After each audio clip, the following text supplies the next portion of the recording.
Hello, welcome to a new video of Cars and Minds. It's been a while. I sold the Mercedes E-Class and now I'm about to go for a 3-day trip to Switzerland with our new car, the Skoda Citigo.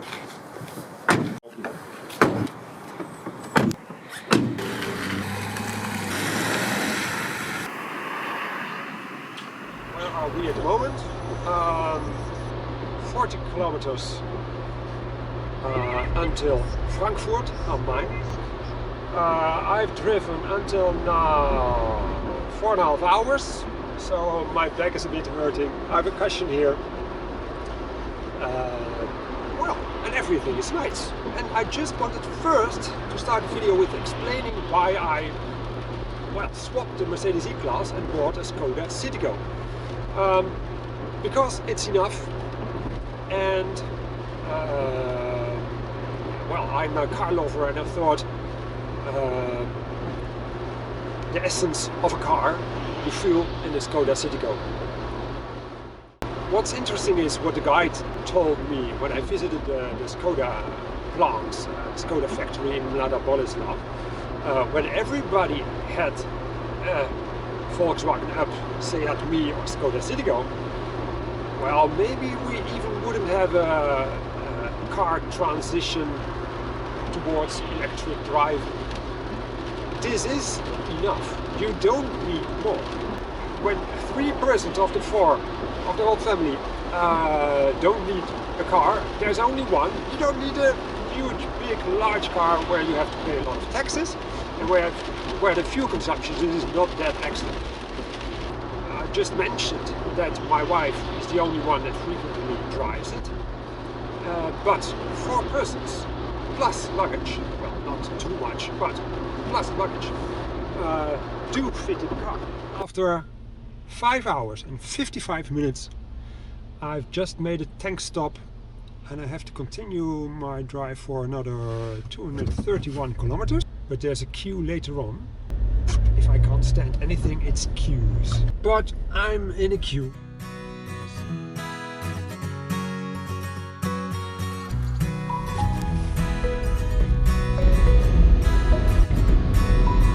And the Swiss border. Let's take a look at the interior of the car. Everything what you see is maybe basic, hard plastics, but also Volkswagen quality. You can drive the car like a Mercedes, very relaxed and everything. It feels bigger than it is, but you can also drive the car very agile. The car is quite wide for its size. Lots of glass as well. What you see is a very roomy feeling in front of you, with a large dash in front of you. A large window as well. So the basics are very good. My knee even has, well, really a lot of room. It's very spacious. I can move the seat back more. I have it on cruise control, so I can stretch my leg even. And I have long legs. I'm 190 long, so long legs. That's great. The pedals wide enough from each other, so you have a lot of space for your foot as well. And well, it's a typical Volkswagen, huh? What else? Well, the gear stick, nice and firm. And the engine, 60 PS. In Holland it's sufficient. In Switzerland it isn't really. You can climb any mountain road with the car, but then maybe in second or even first gear.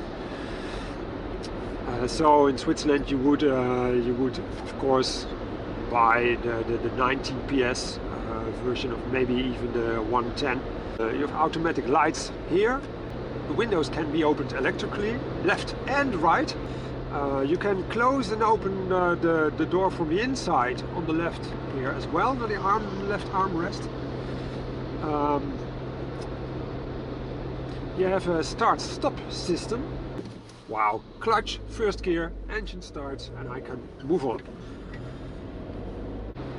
And you have a system where the car brakes when it's driving less than 30 kilometers an hour and you don't see a child crossing the road, for instance. The car brakes for you to prevent hitting the boy or the girl. The lights here, standard.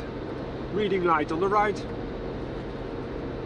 Simple mirror on the right side as well. Only a mirror, no lights in it. What else? The outside mirrors, also old-fashioned, not electrically but by hand, and it does function, of course.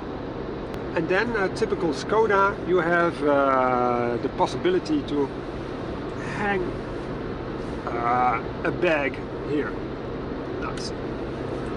And a large glove compartment.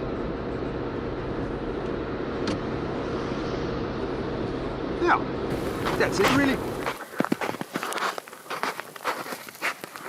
I wanted to share something about the outside of the car on the best spot I could imagine, really, because we're in Shire, and in this small village near Flims. That's Flims over there in Switzerland. This is where my mother grew up, where a family of mine has a house. This is where I worked in a hotel as well. First of all, originally Volkswagen planned to put the engine in the back of the car.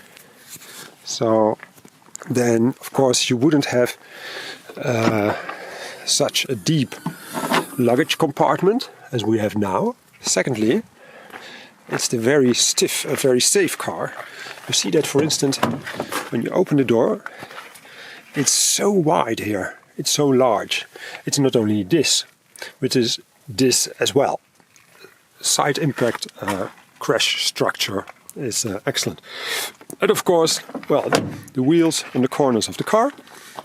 And for me, just the perfect size of it. People can sit in the back, sometimes even with 3 people, because the car is relatively wide for its size.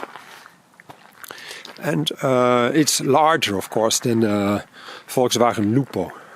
A very interesting point for me is this shape. I hope from this angle, I like it very much. Wow, it goes to the inside and then to the outside again. That's a very nice shape that they kept from the original design sketches. Yes, and a very short front of the car. When you compare that to the Volkswagen Golf, the first one, that's much larger in front, much less efficient. And now you see, of course, also how large the dashboard is in front of you. Very wide. That's the roomy feeling. Look, this is cool. The car is warning me from slippery roads outside because it's 2.5 degrees. How the car moves and steers. It's very agile.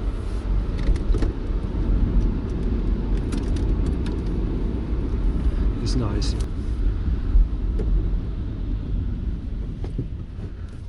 The smoothness of the braking pedals is nice as well.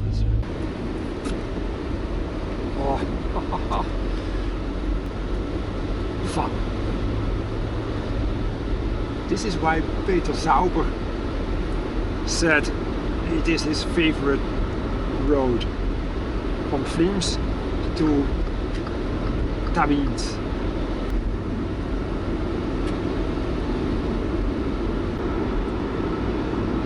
I don't have winter tires on it, but all season tires.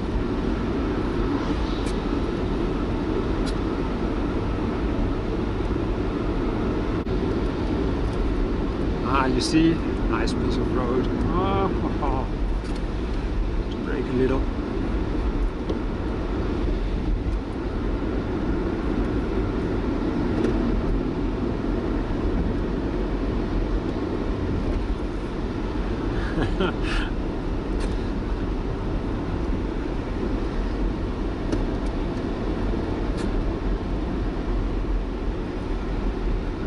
Oh, nice. like the design of the dashboard. All the time again, it never bores me. So you have this dashboard which goes a bit down, and after this here, the most far end, I can't even reach it totally, goes up. So you have the dashboard goes down and then it goes up. Here we go, good morning. I could have slept a little longer, I have to admit, but I have lots of plans for today. First, try to get into the Mercedes-Benz Museum in Stuttgart. It's 147 kilometers. Should take about 2 hours. And afterwards, I will drive on back to Holland. But I will make another stop, I plan, in Lorsch, which is an old cloister. Well, first Stuttgart. A bit chilly here. There's the famous railway station. I think the station is famous because they're planning to build a huge underground complex underneath of Stuttgart. It's much more expensive than they expected. So, here my bike, and here's everywhere Mercedes. After the Besucheranmeldung, visitor registration, and here is the Mercedes-Benz Museum.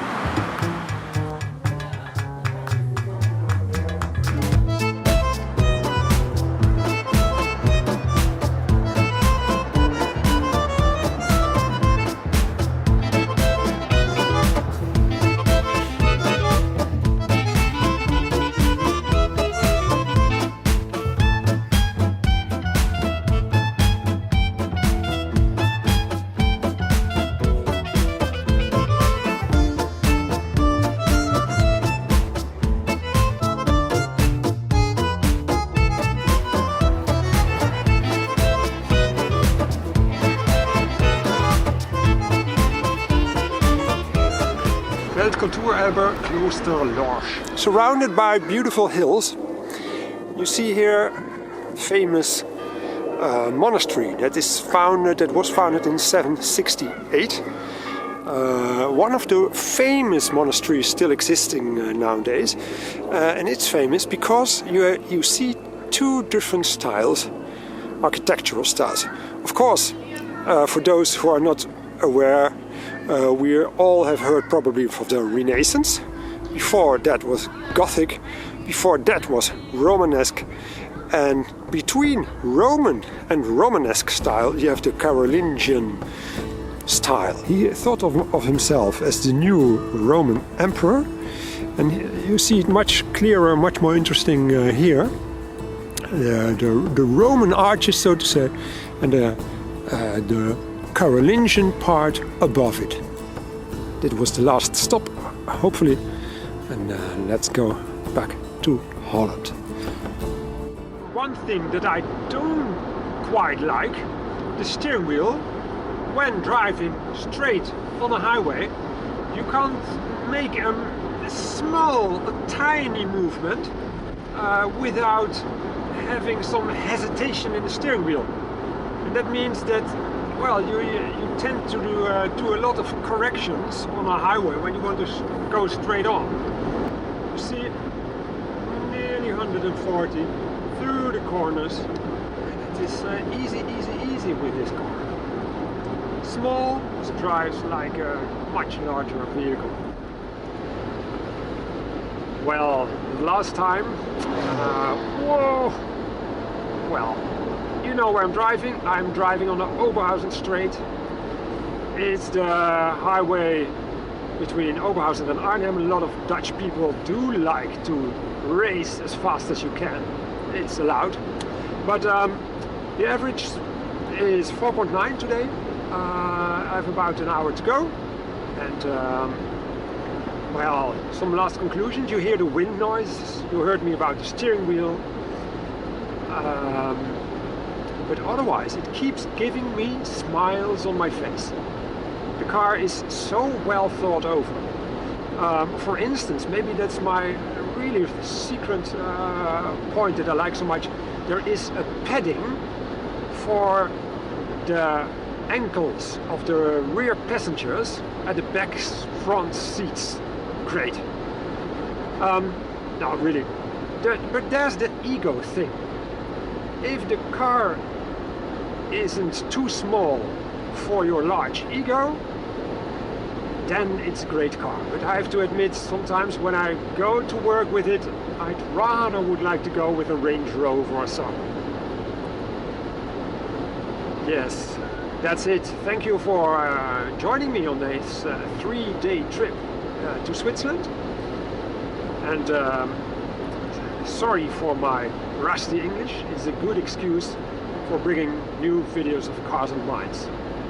And one last remark, there aren't much things in life that I like more than driving home in the dark after having had a lot of adventures, which I know I can share with someone I love, and that is home. Thank you for now. See you. Bye bye.